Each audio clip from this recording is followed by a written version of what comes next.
the issue here is that a lis pendens will just freeze the entire thing. Right. Hey everybody, Jared Seidenberg with Pine Financial Group, where we work together to help you succeed.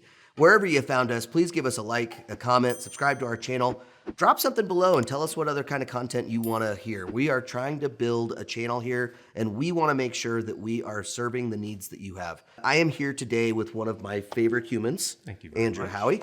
Andrew is a loan officer with Pine Financial Group and a budding real estate investor. Yes, sir. Last year, Howie, you did your very first flip, right? I did, yes. And it went great. I will tell you, I saw it along the way. It was spectacular. You guys were killing it. And then you got right up to the end, and it got a little weird. Got a little bit weird. Tell everybody what happened. All right.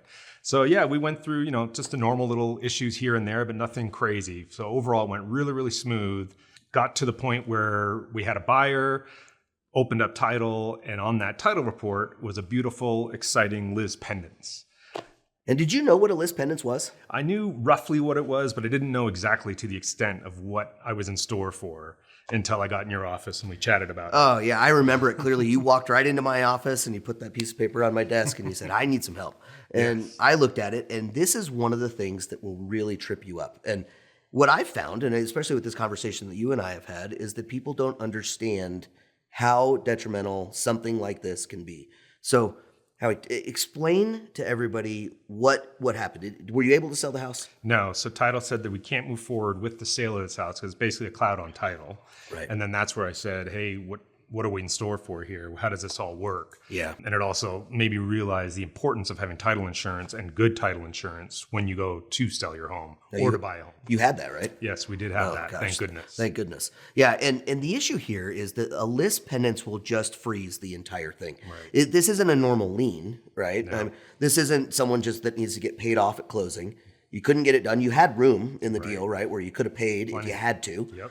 But what was interesting here is that this came out of a probate matter, right? Because you picked this property up not from an estate, but from someone that was selling it after the death of a family member. Correct. All right. Yeah. And we did all the right things. I remember helping you on the front end. We got the title insurance. We did everything that we needed to do. And we saw that title prior to us closing, and there was no lis pendens on there. Right. And and if I remember right at the time that you were going to purchase this house, they had to give an affidavit. The seller did. They had to explain to you how they had chain of title. Title went in. They looked at all of it. They decided that it was okay. Yeah. And that gives you some comfort. Right? Absolutely, 100%. Yeah, and I remember you and I talking about that. We're like, okay, we're checking that box. We're all good to go. Let's proceed. Yeah. And then it just stopped everything, didn't it? It did. Yeah. So here's the issue, guys, is that when you have a lis pendens on a property, this is a court proceeding. What it does is it tells the entire world that there's a live civil action that involves the real estate, right? It doesn't have to be something that is over the sale of the property. Yours happened to be, right? So can you just tell everybody a little bit about the detail? What was the claim that was being made in your situation? Yeah, so it's a bit of a long story, so I'll cut it as short as I can here. There was a stepdaughter involved that felt like she was entitled to the proceeds of the property. And when we were going to sell it, she was claiming that, hey, those proceeds should be going to me, give me a piece of my pie type of thing. And that's where we stepped in and kind of figured it out with title insurance that we're in for a battle here. Right. And you've been in a battle, right? Yeah, it's been going on 7 months now. 7 months. Yeah. Holy cow.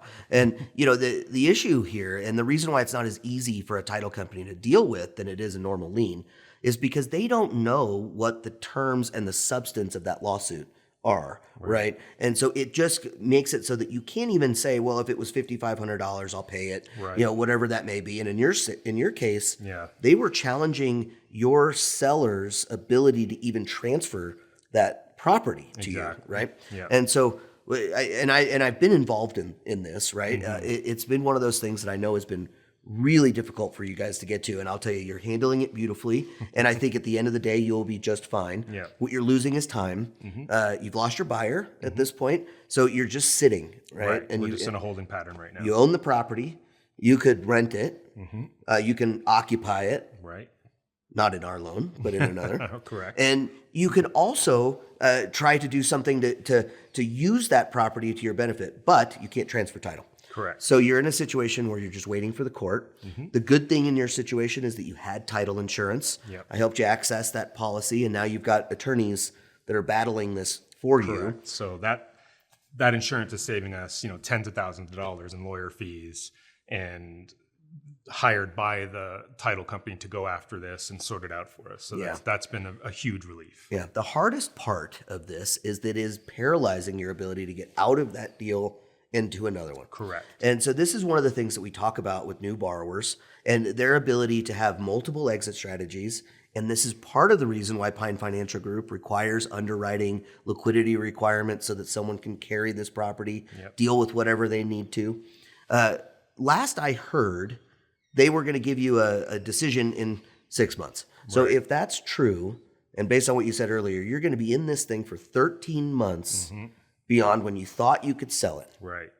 What would you do differently? Is there anything that you could have done to make this a different situation for you? I think just ask more questions of the seller. Looking back at it now, there were some red flags where there were some family issues involved, and I didn't press hard enough on that just because I was impatient and excited to get into the deal. So sometimes you got to learn the hard way, and I definitely did in this case, but I won't make the same mistake again. That's for sure. Well, look, and that's the key to being a successful real estate investor is learning from every deal that you have, not replicating your mistakes, having that intestinal fortitude to get through the project, which you will. Yep. And you know what? At the end of the day, you're going to be able to sell this property. You'll get what you need out of it, right? So we'll be fine. I'm not overly worried about you. I am a little bit worried about the anxiety that this is causing within your house. I know that your wife is not happy with this situation, and I am not either. I totally understand that. But look, this is why Pine Financial Group is here to provide you the information that you need to be successful in your career. We have seen all of it. Everything that you guys could actually have come at you. One of our loan officers, someone in our company has experienced it. That's why it's important to be with a lender that really understands this business and can navigate this for you. So if you have further questions about this, if you want to know about how to handle situations like this, Howie's your guy. He knows how to get this done. I know a lot about it now. He knows a ton about it now. Unfortunately. How does everybody get in touch with you if they want to talk to you? The best way, guys, just hop on our website, pinefinancialgroup.com. We're all on there. You'll see my mug on there. Please feel free to email or call. All right. Well, if you have any other comments, you want to talk through this, we are always here for you. We are on pinefinancialgroup.com. Our phone number is on there. Everybody's contact is there. We look forward to helping you because we want you to succeed. See ya.